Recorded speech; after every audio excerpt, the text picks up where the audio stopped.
Good evening and thank you for joining us. I'm Alex Flood. Thunder Bay City Council will hear the rules Monday night regarding putting a question on the next municipal election ballot to potentially reduce the size of council. A report from administration was requested by Councillor Peng Yu in June. The specifics, including the process to formulate the question, are part of the information being presented. Plebiscite questions were used in 1998 on whether to give tax dollars to build the regional hospital, and in 2003 to support a bylaw prohibiting smoking. Any addition to the 2023 ballots would cost about $40,000. And in other business, Councillor Albert Aiello is bringing forward a motion on local ice rink capacity with deputations from members of the hockey community and a medical professional. The Thunder Bay Police Services Board is estimated to run $300,000 over budget by the end of the year. And while next year's budget will likely be increased, such high overruns are not expected to be a regular occurrence going forward. This is just the second year the Police Services Board has had its own budget separate from the Thunder Bay Police Service. The Police Services Board recorded a budgetary surplus of $37,000 in 2020 before running approximately $300,000 over budget in 2021. According to Board Secretary John Hannum, the Police Services Board's budget of $223,500 was set at a time when the full extent of their operations had not yet been realized for the year. On top of that, Hannum also shared there were several factors which resulted in the high unfavorable variance. One significant issue this year was, not an issue, but initiative was the development of a strategic plan for police, which is a requirement under the Police Services Act. And the board elected to do some considerable community consultation in support of that plan development. Some higher than expected legal fees, and those are hard to control based on the issues that the board has to encounter and make decisions on, and general administration costs. And so those are the big areas, but as well, developing a communications plan for the ongoing support of the board. Despite the variance, Hannum anticipates that the Police Services Board budget is expected to be increased to somewhere between $300,000 to $350,000, and the cost overruns this year are not expected to carry over in the coming years. And the Northwestern Health Unit has reached a vaccine milestone this week, bringing it in step with the provincial average. While this is still good news, it comes at a time where certain segments of the population are still unvaccinated as the Delta variant settles into the region. Adam Riley has more. The Northwestern Health Unit's Medical Officer of Health, Dr. Kit Young-hoon, had some good news to report this week on the vaccination front in that catchment area. Our vaccination rates have increased over the past week, specifically for first doses.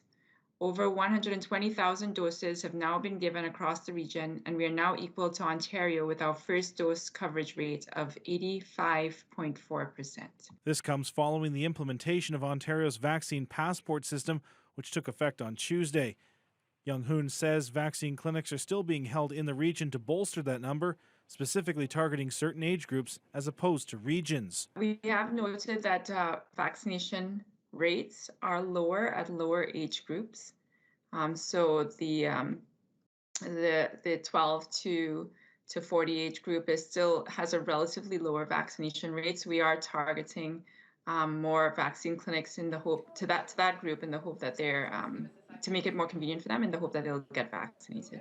Young-hoon notes some of those infected over the last 7 weeks were unvaccinated, adding a majority of the cases in the NWHU's catchment area are the Delta variant. Adam Riley, TBT News. Meanwhile, in the Northwest region, the town of Marathon has launched a new marketing campaign geared towards support for the mining sector in anticipation of a proposed palladium mine. Signs for Marathon supports mining have sprung up on municipal property in the community. They come as Generation Mining makes its way through the environmental assessment of a proposed mine north of the community. Mayor Rick Dumas says mining has solidified itself as the primary employer in Marathon ever since the former pulp mill was closed and demolished during the last decade.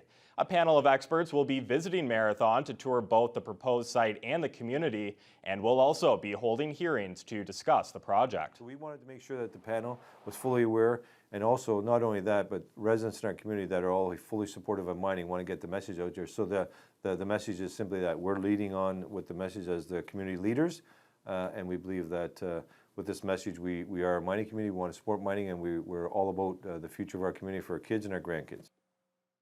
A series of green signs also in support of the project have been placed throughout Marathon as well. However, Dumas says those ones are from a separate campaign through the proponent of the mine.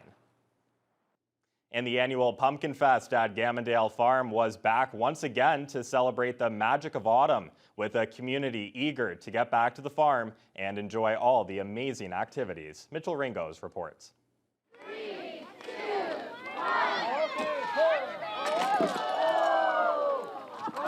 For 27 years, Gammondale Farm has been a Thunder Bay family tradition. The event hosted a variety of activities, including picking a pumpkin, Canada's biggest pumpkin catapult, horseback riding, pumpkin rides, and many more.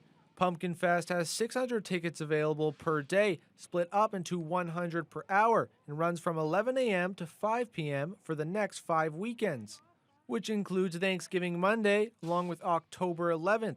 And runs all the way up until Halloween. The event is not only an opportunity to get out as a family, but also an opportunity for the kids to get some work experience.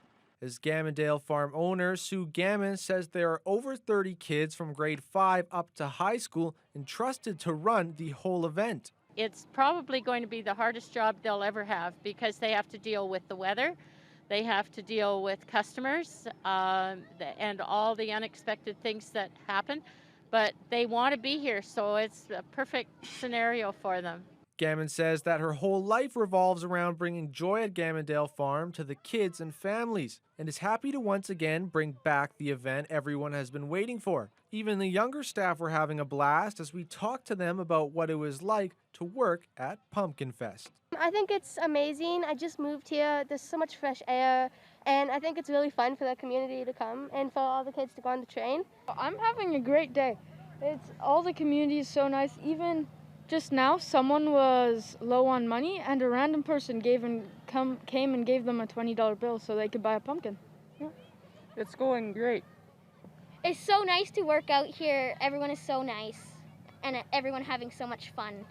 Gammon says the event will be back next year, and if you have time to head out to Pumpkin Fest, you can still grab your tickets online. And who knows, you might even get a chance to set off Canada's biggest pumpkin catapult. Mitchell Ringos, TBT News.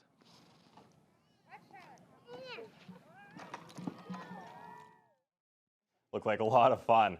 Now, with National Day for Truth and Reconciliation coming up September 30th, the Dryden Ice Dogs wanted to pave the way for the SIJHL to spread awareness, honor the hardships faced in Indigenous culture, and use hockey as a mechanism for change. To do this, the hockey club organized a full day of events for their team and community to participate in. After a visit to Eagle Lake First Nation, the Ice Dogs joined father and son Reggie and Jamie Leach, as well as members of the community at the Dryden Regional Training and Cultural Center. Both former NHLers spoke on their experiences in the NHL and the need for education on this important topic. Both Reggie and Ice Dogs captain Cameron Ware touched on how important it is to have an event like this in the community. We have to educate everybody on what's going on. To clear what's going on, making everybody responsible for whatever happened. I think it's very important for, like I said, is that to get the literature out there, let the people learn exactly what happened, and go from there. That's to me, that's the most important part of it. For us to be one of the first junior hockey teams to have a game like this is huge. Obviously, I'm honored to be a part of it, but it's more than just us. It's for the people of First Nations communities, and as long as this keeps on going as it should, I'm really happy to be part of it this year. Reggie added that he loved what the Ice Dogs are doing to spread awareness and hopes that other teams follow suit in the future. The day of events closed with a Truth and Reconciliation game at Dryden Memorial Arena, where former Indigenous Ice Dogs players were honored and attendees were informed and enjoyed a wonderful opening ceremony.